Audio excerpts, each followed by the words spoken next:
A little recorder going here, and I would like to know if anything you'd like to tell the world about the trial.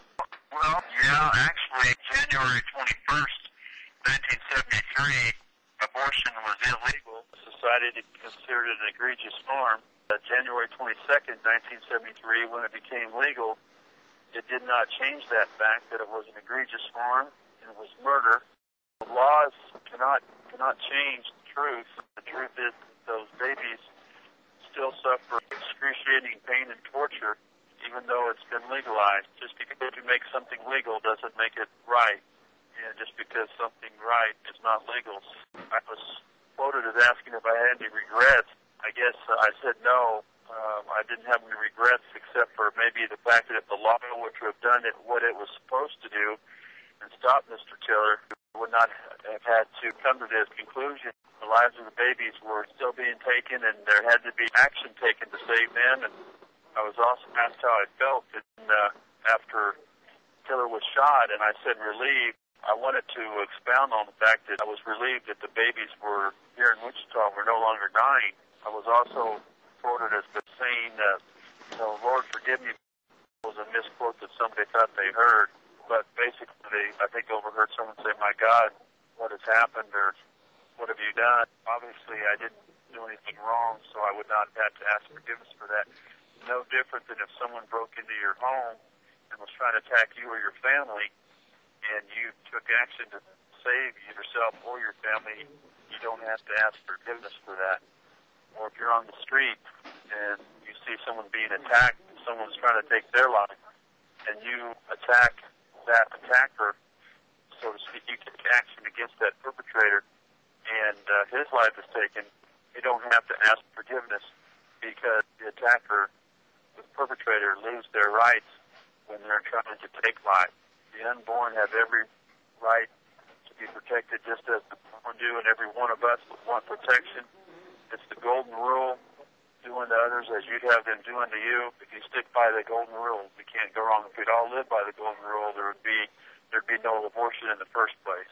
How about your feeling about George Tiller? People talked about you as if you were bloodthirsty because all you felt was relief at the knowledge that he was dead. Well, again, it was not so much that he was gone, it's the fact that the babies were no longer being killed. I guess to be accused of being bloodthirsty when in fact you're trying to stop the bloodletting, yes, one could say that George Tiller was bloodthirsty.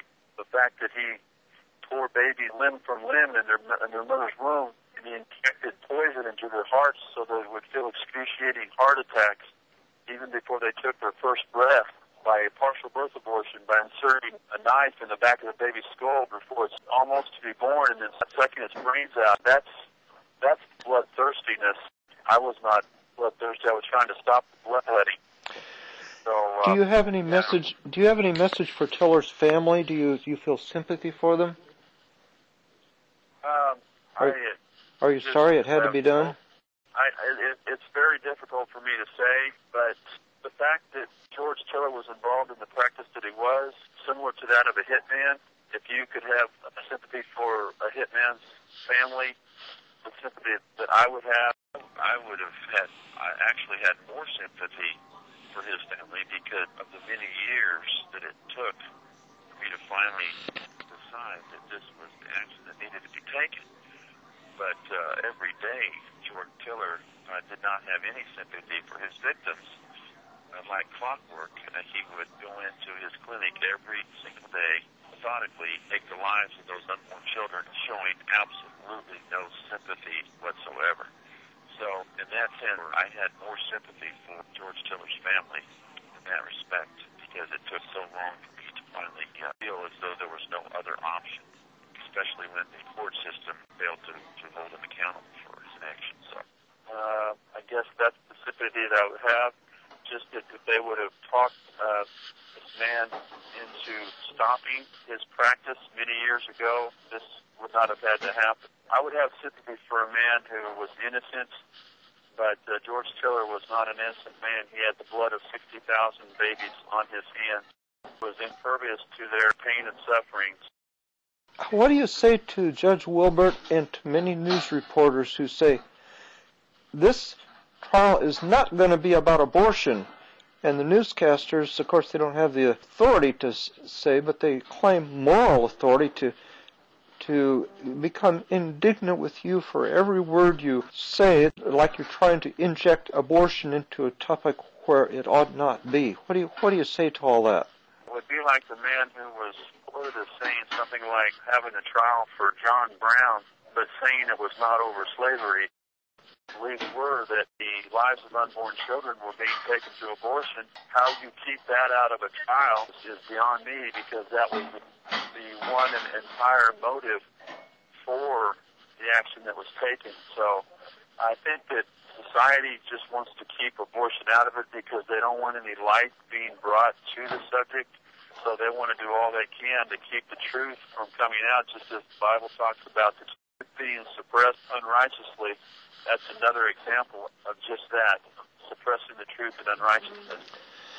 The verse Scott is referencing here is Romans 1:18. For the wrath of God is revealed from heaven against all ungodliness and unrighteousness of men who hold the truth in unrighteousness.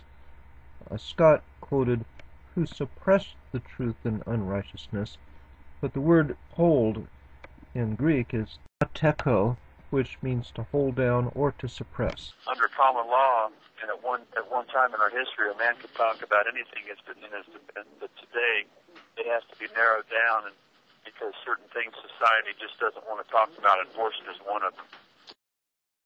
What kept you so calm during the trial? The prosecutor even remarked about it and made it seem like it was a sign that you had no compassion, no feeling, you were bloodthirsty.